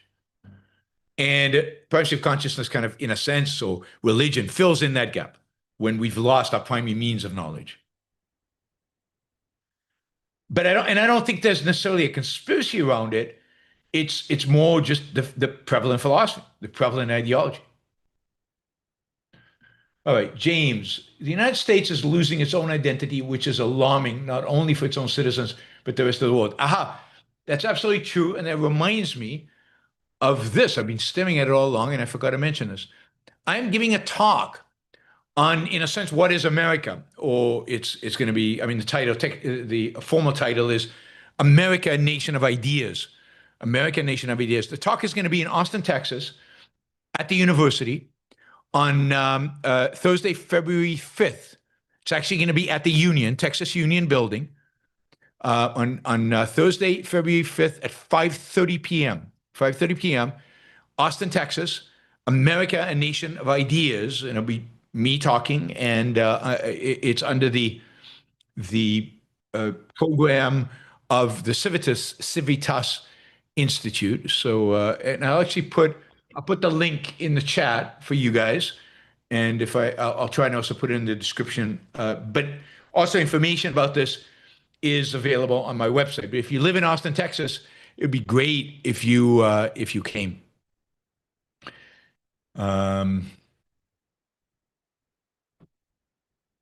So I see Ian has joined us. I'll get to Ian in a minute. But Rob, Rob is asking, are you familiar with Robert Greene's 48 Laws of Power? What do you think of Machiavellian tactics to climb one's way to the top? So I'm vaguely familiar with it. People have mentioned it to me. I haven't read the book, so I'm not familiar with it in detail. In general, I think Machiavelli's rules. This is pragmatism in politics. It's anti-principle, and it's about power, not necessarily about success and flourishing. And I would just caution. It might have some very good advice. A lot of these books often have good advice, and so I wouldn't want you to dismiss the good stuff in it. Just beware that Machiavelli himself is. It's about political power over others, and it's real pragmatism. That is, it's a negation of any kind of moral principles in guiding yourself. And it doesn't have a proper conception. I don't know about Robert Greene, but it doesn't have a proper conception of self-interest. It has a pragmatic conception of doing what's in your interest. All right. Questions are flowing in. Noel says, if Canada makes a deal with China, this is from Donald Trump. Yes, I saw this morning. I'm going to talk about it on Monday. If Canada makes a deal with China, it will immediately be hit with a 100% tariff against all Canadian goods and products coming into the United States. Thank you for your attention to this matter. He's nuts. What can I say? He's an economic ignoramus, and he's nuts. It basically is a declaration that we're going to stop importing stuff from Canada. And that, I mean, just think about I don't know how many millions of barrels of oil the United States brings in from Canada. I mean, think about what fuel prices will do in the Midwest and elsewhere. I mean, Canada has that heavy oil. I guess now we're getting it from Venezuela, so maybe we don't need it from Canada. It means that everything we import from Canada is gone. We just stopped trading with Canada. It's devastating for the auto companies, although he might do exclusions, of course. It's crazy, and it's insane, and it's stupid, and it makes no sense. So trade is good, but you see, Trump thinks trade is bad. So why shouldn't China make a deal with Canada, make a deal with China to trade? Value for value. And why is it any of America's business? But that's the kind of, this is why the Supreme Court needs to take away this power from Trump. This is why Congress needs to do its job finally and really take away this power from Trump. Like take it away, not just with regard to one law, but completely. This is why the president shouldn't have carte blanche over raising taxes on Americans. It should have to go through a legislative process. It should be hard. It should be difficult. It should have to pass a filibuster. Raising taxes is bad and a serious thing. And we want to create barriers to it. We do not want Trump running around the world, attacking people with tariffs, as if they're going to pay it. And instead of, the fact that it's hurting Americans. Think about what happens to the price of timber in the United States, which affects housing directly. I mean, you could go on and on and on. I'm sure there are other areas. It's just absurd and ridiculous. Yaron, though, I don't know if he's speaking to Americans. I think he's speaking to Canadians with that. Yeah, he's threatening you guys. Yes, I know. Yeah, no, Yeah. but he's speaking to all the Canadians that are scared as hell about anything that the guy says, and they're afraid to say, okay, raise your taxes on your people, screw you, and when your people complain, that's your problem, Yep. right? I But agree. Canadians are too scared to do that, and maybe the example of Greenland, and as much as I hate Carney, maybe he'll be ready to sort of say that. But It's more that's what we likely, need though, to as have the Connie ability to says, do. it's more likely if Connie says, we'll raise 100% tariffs on everything you bring in. Well, yeah, of course, that'll be That's the probably stupidity, what he's right? going to say. It's what That'll Europe be the said. stupidity. But that's So, what I would expect from Canada. Yeah. yeah, which is still something because it'll still hurt America. And it hurt American businesses that might then lobby Trump to change his mind. Yeah. So, this is why, again, this is why he shouldn't have this power. You can't give the president power to, at will, whenever he feels like it, just raise taxes on whoever he feels like doing it. It's just so arbitrary and random. It's exactly what this country, the whole mechanisms of this country were put in place to avoid. Yeah. But anyway, yeah, it's going to be interesting to see how that plays out. But I did see that this morning. All right, James, is oppression the mask of fear? If you want to oppress other people, it must be because you're afraid of them in some capacity, or of their free will, of their capacity to achieve. Well, I mean, the most fundamental fear of other people is their capacity to know reality. Again, this goes back to the source of most fear is the idea that you have that you cannot deal with reality. And you look around and you see people who can deal with reality, and you hate them. You're afraid. Your fear is not of other people primarily. Your fear is of reality. And so I don't think oppression is the mask of fear, but not a fear of the people. Fear of life, fear of reality, fear of truth. That's what dictators are afraid of. And that's why no matter how many people they kill, they're still afraid because their fear is not person X. It's the very nature of reality. So it is the mask of fear, but not fear from people, fear from reality. Neo, did you listen to Mark Carney's speech? How realistic is it? I listened to his first speech. I know he did a second one. I mean, I think it's true that we are heading towards a new geopolitical era. That is, I think the old world order, basically Trump is killing it. I think the Europeans and the Canadians and even the Saudis and maybe the Israelis, we'll see if the Israelis wake up, are learning that they can't rely on America. And they're coming to the right conclusion. That is, they're not just saying they can't rely on Trump, they can't rely on America, because they're looking at who comes after Trump. Somebody like J.D. Vance can't rely on him either. So I do think that there's a real rethinking of geopolitics right now happening. A real angst about relationships with America and the United States, and that is what is causing a complete realignment of geopolitics. Now, whether it happens or not, we'll see, but it seems like it's happening, and Connie was pointing that out, and I think he's right. Like numbers, should objectivists be brave enough to get arrested by ICE? I don't know. Some of you, maybe. It depends on you. I'm not going to tell you to be brave enough. I'm certainly not going to tell you to go out and try to get yourself arrested. It depends on your values, how much this issue in particular is important to you, and what else you've got going on in your life. So, yeah, I'm not giving advice to objectivists to go out and get themselves arrested. Ron, Trump seems to be getting crazier and crazier. Yes, and I do think there's a sense in which he's losing his mind. That is, I do think he's not completely there. Michael, Trump is clearly deteriorating mentally, I agree, and physically. Will the stress from the public turning on him over ICE force him to step down? No, I don't think he's going to step down. I think he'll drop dead maybe, but he's not going to step down. No, I don't think the stress is going to force him to step down. It might force him to withdraw ICE from Minneapolis. I wouldn't be surprised if they did that, because I mean, what hurts him is popularity. It's the polls. He doesn't like the polls. Clark, what did you say to Dave Harriman at Atlanta Peacock's birthday party? Nothing. Zero, zilch, nada.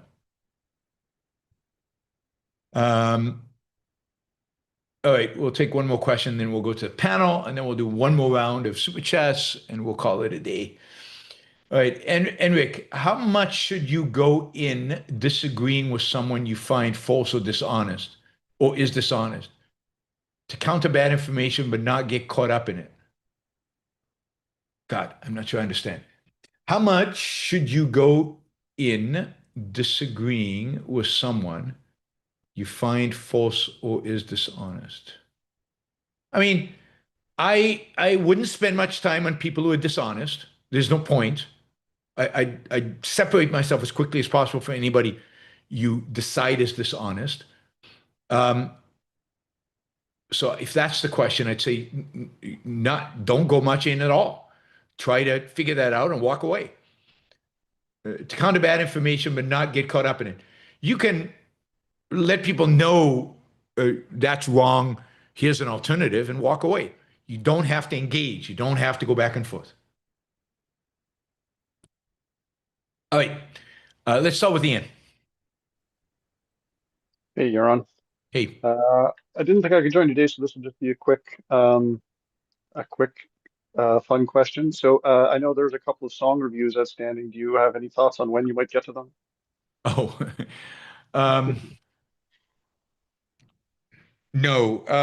I'm traveling over the next 2 weeks, so it'll be probably mid-February at the soonest.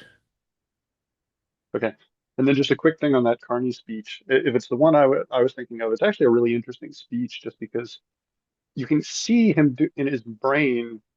It's like he wants to be anti-globalist, but it's like a pro-globalist thing.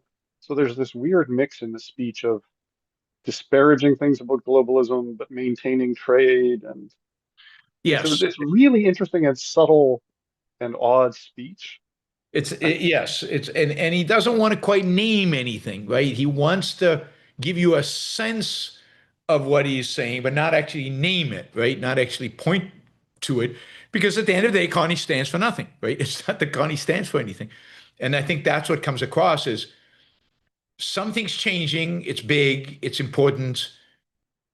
But I don't know what it is. I don't know where it's going. I don't have a vision for what the end result is. I just know something really big is happening.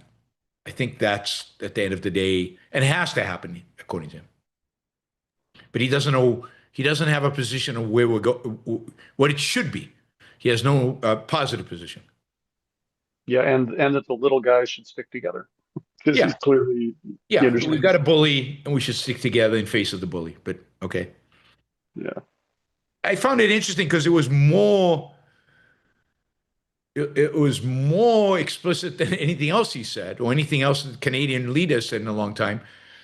But as you say, still no vision, no alternative, nothing like that. Yeah. Thanks, Thanks. Ian. Jennifer. I'm done for today. Thank you, Yaron. Thanks, Jennifer. Andrew.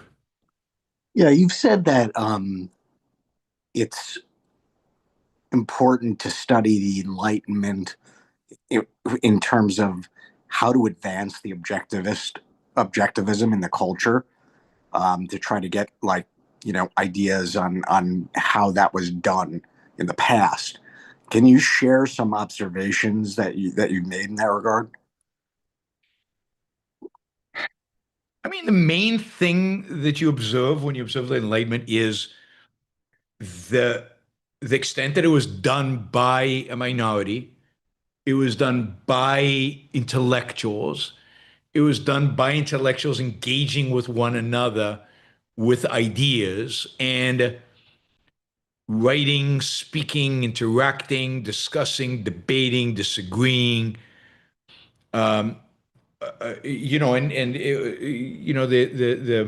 intellectuals. It was called the Republic of Letters because they, in those days, the only means of communication was through letters, and they communicated through letters, and it involved several thousand people. And the influence, and then of course you had the great geniuses of the era, somebody like Newton and Locke, who really have a massive impact. And everybody's writing about Newton and Locke and what they mean and what this, and interpreting them and analyzing them. But it's intellectuals working and influencing and writing and writing and writing and writing and writing and writing. And there's nothing, that cannot be replaced. I don't think there's any other way to do it. And challenging the authorities up to a point, right? Without going to jail. In those days, if you wrote bad things, they put you in jail. So, making sure to kind of be maybe to be an atheist, but not to be too atheistic, or not to be publicly atheist, or Voltaire, who hated all religion, but he lived in Switzerland instead of living in France, because in France he would have been prosecuted. So pushing ideas and having the courage to push ideas, but also realizing what couldn't be said and what couldn't be done, right? And skirting away from that, so that not to end up in jail and not to be silenced forever. Thank you. Yeah. All right, Catherine.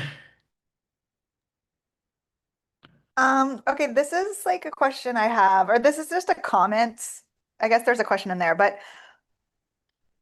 well, two things. One, it's strange because I feel like Trump and JD Vance both, they don't like immigrants, but they're both married to immigrants, which is kind of strange to me.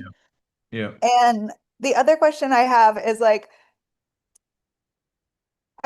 and I'm not that educated on this, but Congress, in my opinion, their first allegiance should be to the country and to the Constitution, and the same with the Supreme Court. But it feels like today that's kind of not the case anymore. Like, I just feel like in my job, like if someone was like, the CEO of our company became really crazy and was asking us to do awful things, I would leave and quit. Like, it just seems strange that like our government's leaders, I don't know if they have no backbone, or they have no ideas, or they're just big puppets, or they behind closed doors, like JD Vance's wife is like, I don't like ICE, but then it's just all very psychologically strange to me. Yeah. See, I don't think Trump and Vance hate immigrants. I really don't. I think they play to what they know will bring them power. They Okay. play to the masses. They play to MAGA. Trump has married immigrants. I think both his wives. Does he have two or three? I can't remember. But two of his wives were immigrants. He hires immigrants. He's hired illegal immigrants. Um, uh, Trump doesn't believe in anything. So the only thing he hates that we know is trade, because he hates the whole concept of win-win.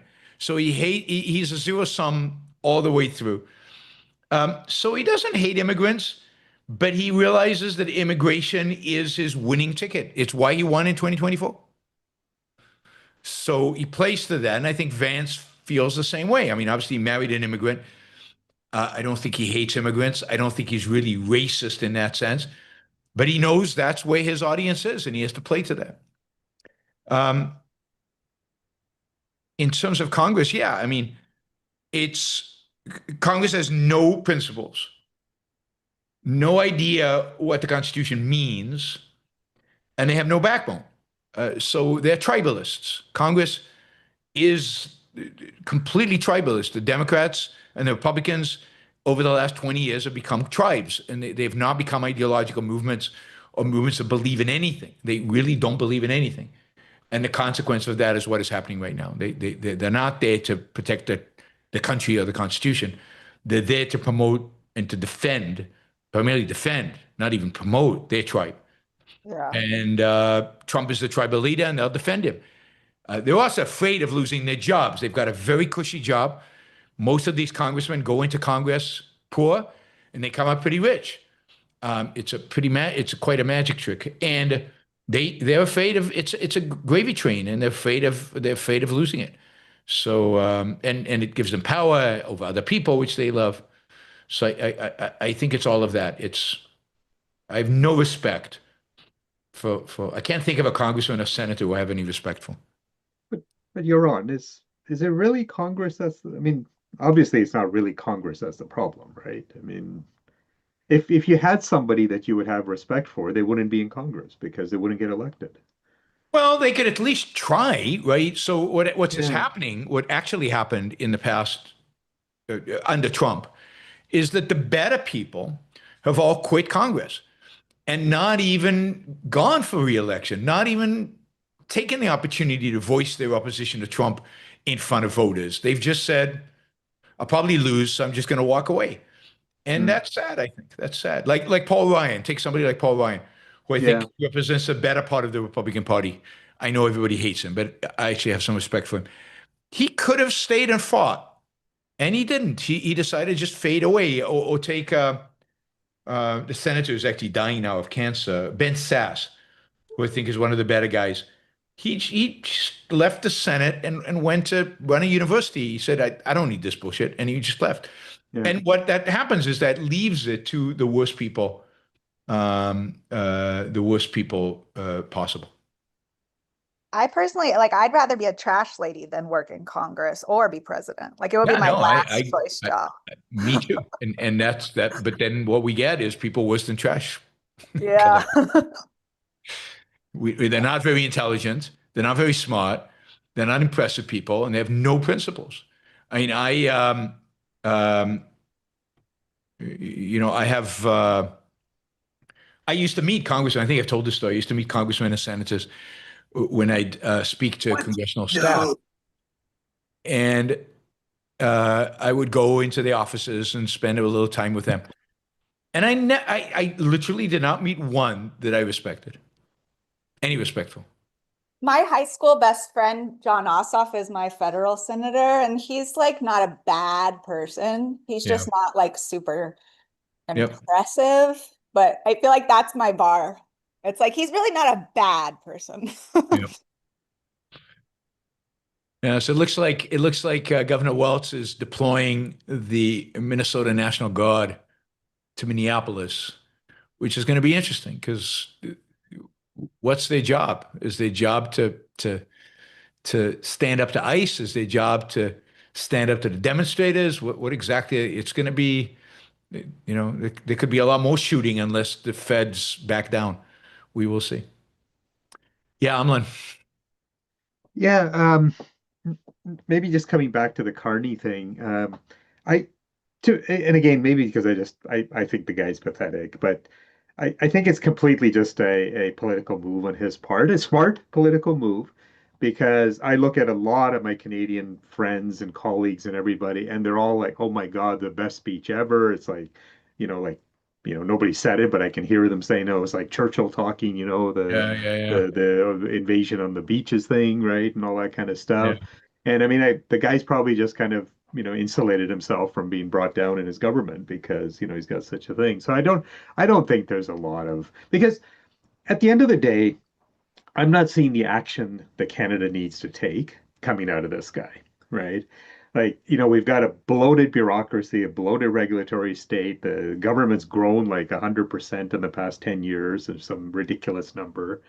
He doesn't talk anything about that, and all that sort of stuff. He hasn't cut regulations hardly. So, you know, what the hell? Like, Yep. great speech, but go to hell. Yeah, But no, it'll work on a I lot of think that Canadians. that's It'll work sadly on a lot of Canadians. what's going on in Europe. I think Yeah, they all want to do something because they all see this threat, yeah, but they don't have the guts and they don't have the ideas of what exactly to do. yeah. And And they every don't time have they the take a people step behind them forward, to they do take it. two steps backwards. Yeah, and they don't have the people behind them to do it. Like, Canadians will not do what needs to be done to stand up to this threat. Yeah. Yeah. No, that's sad but true. And Europeans is the same way. Yeah, I mean, the Europeans and the Canadians basically support the status quo, yeah, and the status quo won't cut it. yeah. All right, let's run through these questions. Has Trump been seen the Godfather too much and is issuing a keep your enemies closer approach to Putin, etc.? Is there any legitimacy to that approach in foreign policy, or is it only suitable for mobsters? It's not suitable for mobsters it's not suitable for anybody. I mean, how does it work exactly in Godfather? Everybody dies, if I remember right, right? Everybody by the end of the Godfather 3 is dead. So, it doesn't work. Keeping mobsters close, keeping thugs close is a self-destructive policy. Now, if you're a gangster, maybe it's the best you can do. But the best survival strategy is not to be a gangster. Maybe it's too late for Trump. NM, you mentioned that you thought Peikoff was pro-ICE. Did it happen to come up when you saw him about whether he changed on ICE in the second term? No, I haven't spoken to Peikoff, and I can't remember that I suggested that, but given his views on immigration, I just extrapolated that he might be pro-ICE, but I don't know. I have no firsthand information. Michael, are we moving closer to authoritarianism under Trump than under FDR? FDR did have Japanese internment camps and heavily regulated and distorted the economy, while Trump is deregulating bits a bit. Yeah, I mean, we don't have a war under Trump, so there's no reason for internment camps. The internment camps were very limited, and again, it was a war with the people being interned, or with a country where these people originated. Uh, I do think he's worse. He's closer because we've already accepted all the violations that FDR made. All the ways in FDR violated the Constitution is now standard practice, and now we're moving to the next phase. Now we're going to the next kind of level, and we've had what 90 years since FDR, or 60 years since FDR, um, to absorb all of FDR's violations into the system, and now, and in some cases making them worse, in some cases a little bit better, and now we're taking a next step in the direction of authoritarianism, but standing on the shoulders of FDR, if you will, right? Because we're not challenging anything that he challenged. All right, Michael, why does Trump support deregulation and not tax cuts? He cut corporate taxes his first term. Do his populist handlers oppose tax cuts? No, they cut a lot of taxes this term as well. They cut taxes on tips and taxes for Social Security and taxes. They have figured out that the best way to do it is take special interest groups and give them little tax cuts, and that way buy their votes. And that's how they're doing it. So they absolutely favor tax cuts selectively to get the most bang for the buck in terms of voting, but not in terms of the economy or the terms of freedom.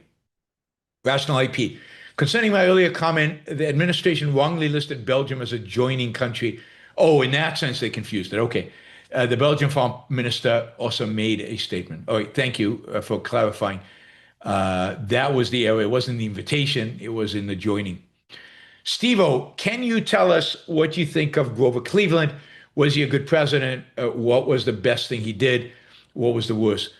I mean, I don't know Grover Cleveland really that well. I started reading a biography of his. I need to finish it.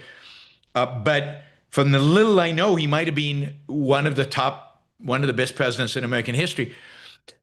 Maybe after the founding generation, the best president in American history. Grover Cleveland vetoed almost everything Congress sent him. He was anti-regulation, anti-controls. He was pro-freedom in business. He was anti-tariffs. He was a Democrat, and Republicans were the pro-tariff party, and he was anti-tariffs. He was pro-gold standard. The Democrats were pro-depreciating the currency. They were pro-inflation, and he was anti-inflation. And his party was pro-inflation. He was anti-inflation. So he was very good in limited government. Now, I'm sure he did some bad things, but nothing comes to the top of my mind. So I'll have to return to that another time. But everything I know about him puts him up there in the pantheon of one of the best presidents. He should be up there in Mount Rushmore instead of some of the people who are there. P. Gupta, doesn't adversarial court system support the principle that is the prosecution's onus of prove guilt or let go, because better to let a criminal go rather than have an innocent be convicted? Yes, but it sacrifices the discovery of truth.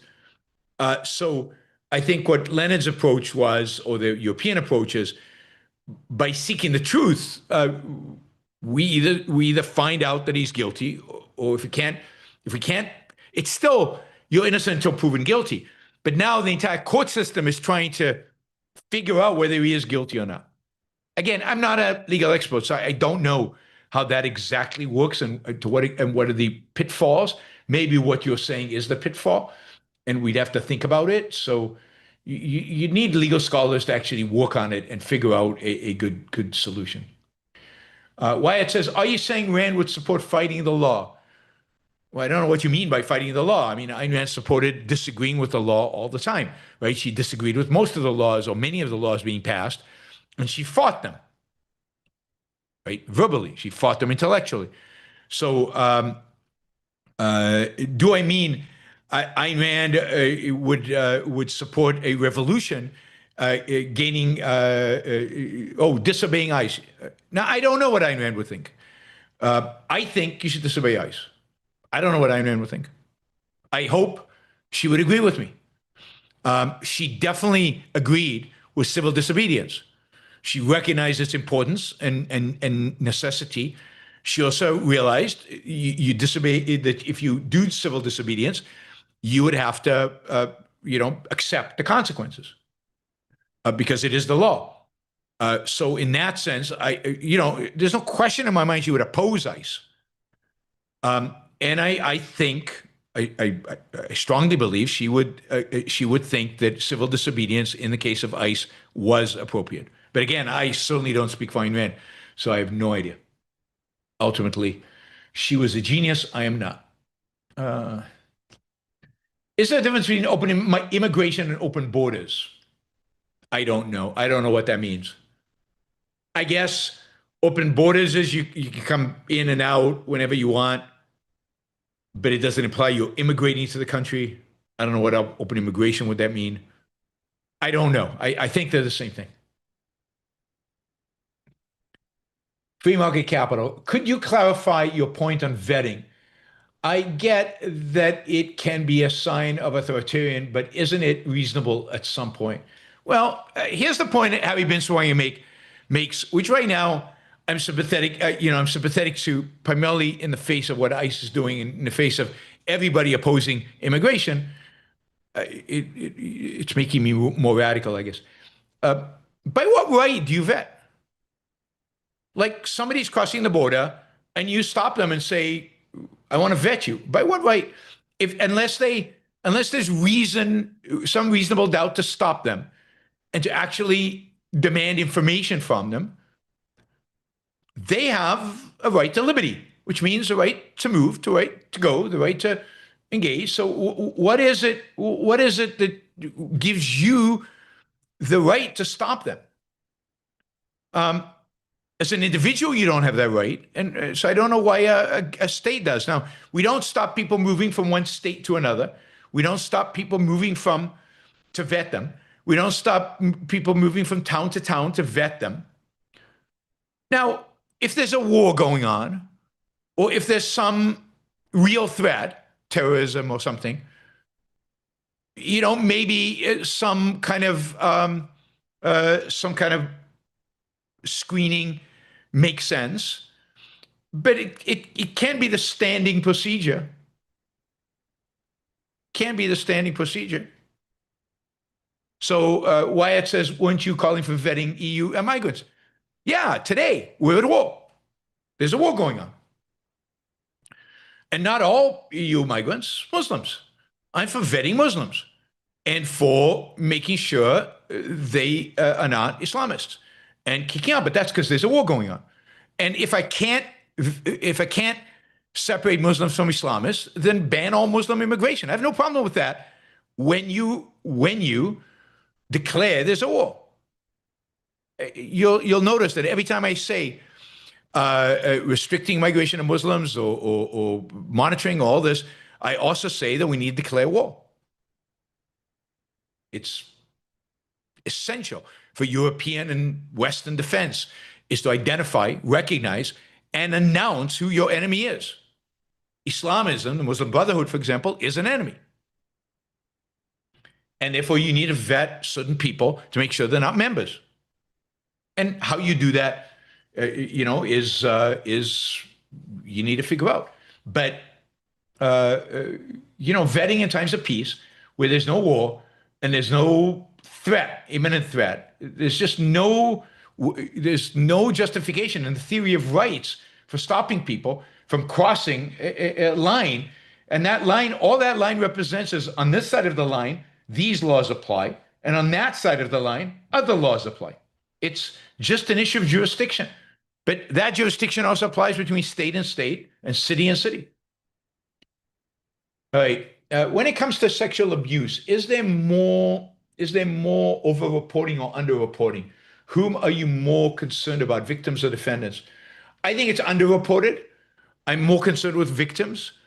I think generally, maybe that's changing in some places, but I think generally the tendency has been for women not to report and for men to get away with it.